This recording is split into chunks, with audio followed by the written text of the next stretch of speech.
Welcome back to the show. We got a great one. Elon Musk and Ripple. And what about Bitcoin, especially long term? We got that and so much more. Somebody roll that beautiful intro.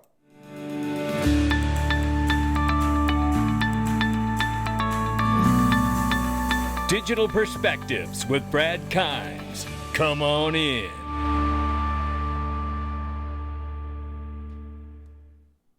Welcome back to the show. You can follow us on Twitter, YouTube, and digperspectives.com for exclusive content. Right now, $2.14 trillion market cap for crypto. The market's off by 0.9%. 58,300 plus for Bitcoin right now. Some would say a bargain at these prices. We're going to have a conversation about it here in a second. 2,500 plus for Ethereum, 118 billion market cap plus for Tether, and 34 billion plus market cap for USDC. We are anticipating the real USD launch from Ripple onto the XRP Ledger and the Ethereum network any day, honestly. And that is super exciting, and to see where it will land on the chart when it gets there. XRP 55 cents, ladies and gentlemen. We're off by 0.4 on the 24-hour and off by 6.9 on the 7-day. Much like the rest of the market, it is across the board pretty much. So ranging between 55 and 56 cents. Let's talk about this, which is linked to the home of the best private equity in the world. And let me just say to you, I know you've heard me talk about it a long time, but Link2 has worked so hard. One of their core objectives is to democratize finance. That's why they have the most affordable minimums of any private equity company in the world. And I don't mind telling you, they now have opportunities for all investors.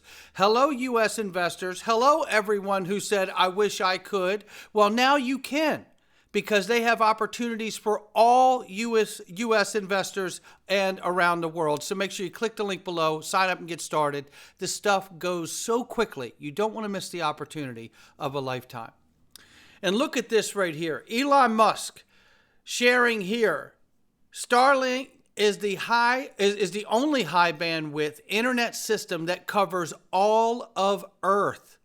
It will probably deliver over 90% of all space-based internet traffic next year.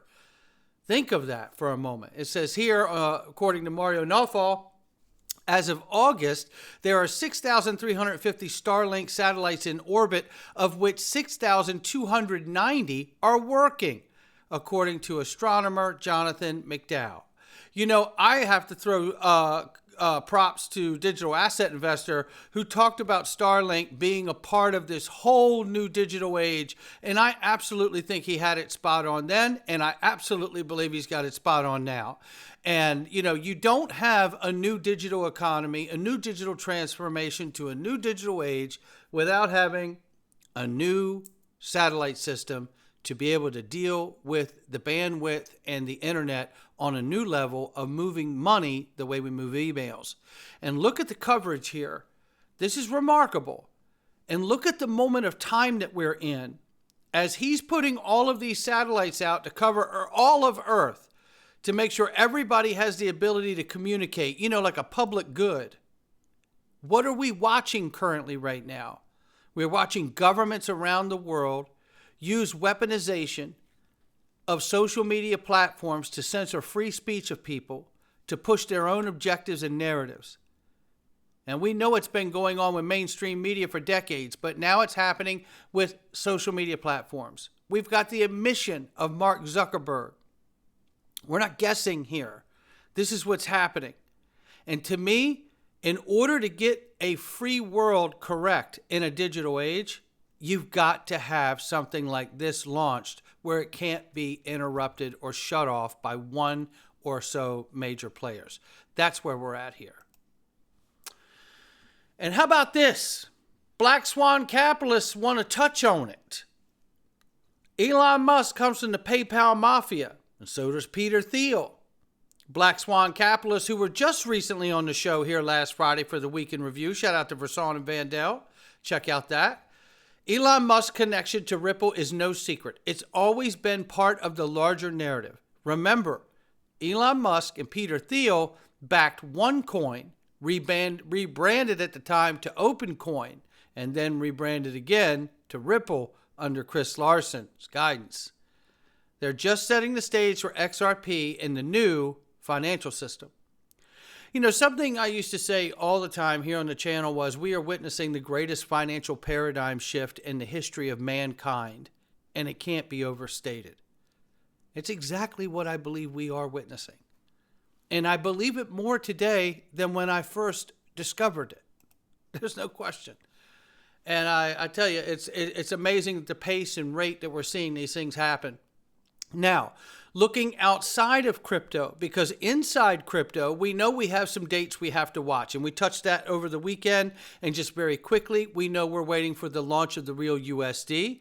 We know we're waiting to see if the SEC will, in fact, appeal or not the SEC versus Ripple case. And we're also waiting for legislation to be done, for which we're hearing Senator Chuck Schumer say he could get done before the election, or certainly signed by the President Biden by the end of the year. So if that's the case, we're about to see legislation for cryptocurrency within the next 120 days or less, right? So looking outside of crypto directly, here are some key dates to watch out for in September. U.S. presidential debate, the CPI data release, the PPI data release, the FOMC meeting, and their release of CZ Binance. Now, we went over the dates that we're watching. This all matters too. But some more dates that we forgot about and we don't really know about yet, but it's the hint from the Fed that they will be cutting rates 3 times starting in September. Normally, when they cut rates, it sends assets crazy. So that may be what becomes the catalyst for the crypto space. Understanding that, Charles Hoskinson, the creator of Cardano, wants to share his long-term vision for Bitcoin, and he has a trouble seeing how it exists long-term. Where's the sustainability for it? Take a listen. Bitcoin needs the industry to survive. It sure as hell needs the exchanges and all the other infrastructure because it's not self-sufficient in that dimension. But the industry doesn't need Bitcoin anymore to survive. It's nice to have a digital asset like Bitcoin that has that reputation and it's digital gold. But remember, at the end of the day, it's a token with a deflationary monetary policy. And so at any given moment, another digital gold can form. And if it has good science behind it, it'll be just as secure, if not more so. It's funny. And he goes on to talk about, the first movers in certain spaces. Look at the first movers of the internet. How many of those first movers are still here? Almost none of them, right? Look, I'm not wishing Bitcoin this or that or the other, but he makes a very good point. We have talked with Quincy Jones before about, the sustainability of Bitcoin because of the draw of electricity as it continues to scale and run the network. There are many different challenges here for Bitcoin, just as many other protocols and networks have their own challenges, just like we've had challenges with XRP getting clarity, and we have it now. Right? And now we're getting to a place where we need the legislation so the OCC can back off of the banks and allow them to participate in using digital assets where applicable to make their business model better. Again, when it comes to Bitcoin, I just want to say here, I don't know what happens long term, but what I'm using for cover, and maybe this will help you or not, I don't know, it's not financial advice, but as long as BlackRock and Fidelity have exposure to Bitcoin and ETFs, I'm a player. I'm going to be in it. I know what I know about it. You know what you know about it. I know that it doesn't do a lot. I know it's like the first cell phone. It showed the world what is possible. And I'm grateful for that. I don't say that in a derogatory way. I'm grateful for that. But at the end of the day, I have to look at this like an investor. I do realize that the SHA-256 algorithm, which is the core heart of Bitcoin, is a patented technology by the National Security Agency. But yet, Satoshi wrote a white paper to make Bitcoin sound like a huge libertarian movement.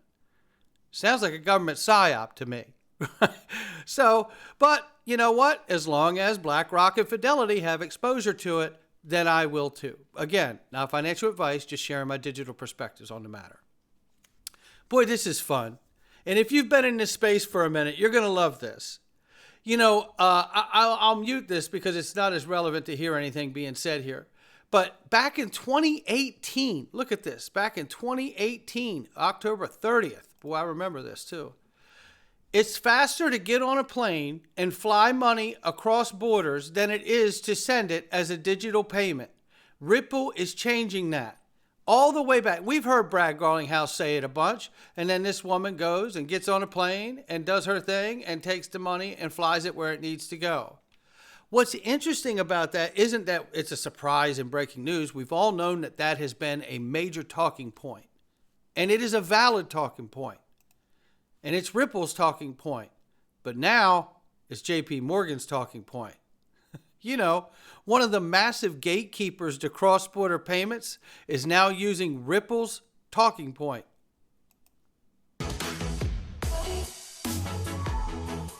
Back in 2010, the fastest way to get money on the same day from New York to London was to fly it there yourself. And where you hear that before? 2018, and now JP Morgan's rocking that narrative today. You know, it brings me to Swift. A lot of people think, you know, RippleNet could be the next Swift because it does even more than Swift ever could. Could Swift buy Ripple? Could Ripple become a bank? Could Ripple or RippleNet work with Swift? David Schwartz has even seen a path where, you know, you could have Ripple paying Swift to work together, to make money together. You know, let's just listen to this for a second here. I do think what has happened at GPI is a big step forward. You know, for 40 plus years, we had a construct around how cross-border correspondent banking worked. It worked, but it had a lot of limitations. We're seeing that move forward. But I think it's a step forward when you're switching from kind of, you know, if I may, horse and buggy to, you know, hey, can we make the horse and buggy go faster? Sure, but if we can actually just move to a Ferrari, let's do that. So you've said, And there you have it. Keep listening. said before that you think there's a world where Ripple could take over Swift. Well, I've also said I thought there was ways we could work with Swift. Let's talk about that. And now, for those of you that don't know, have been in the space for a while and haven't been in the space for a while, just so I can get a frame here, that is the former CEO of Swift at the time. So, you know, they're well aware of what they both can do for one another. We're also well aware as retail investors and speculators in this market that we need legislation.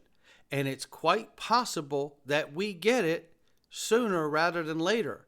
Even while we're watching Biden-Harris camp be very negative towards crypto. They could be that right up until the 11th hour that they put legislation through.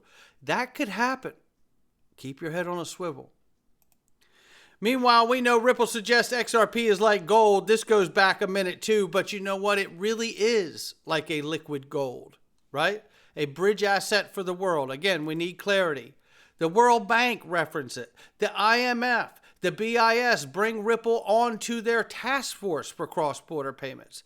This kind of level of engagement has always fascinated me, even in moments like this. And let's not forget, too, by the way, that in a down market, like we have been with a crypto winter, we can't forget that September historically is down on its own. Always. Like historically, September is a very down month. So we could actually see some good news that we don't normally get. Again, Ripple could make that fine payment to the SEC before getting the decision on whether they're going to appeal or not. That could happen in the next several days. So, you know, there are things that could be happening here that could really turn this month around where historically it's usually negative. But here's a quick clip of Jazzy Cooper here, head of DeFi products at Ripple, talking about multi-purpose tokens on the XRP Ledger this quarter. Potential advancements in XRP Ledger technology to better support real-world assets. So one example is, a token type made specifically for RWA called multi-purpose tokens that allows for storage of metadata directly with the asset.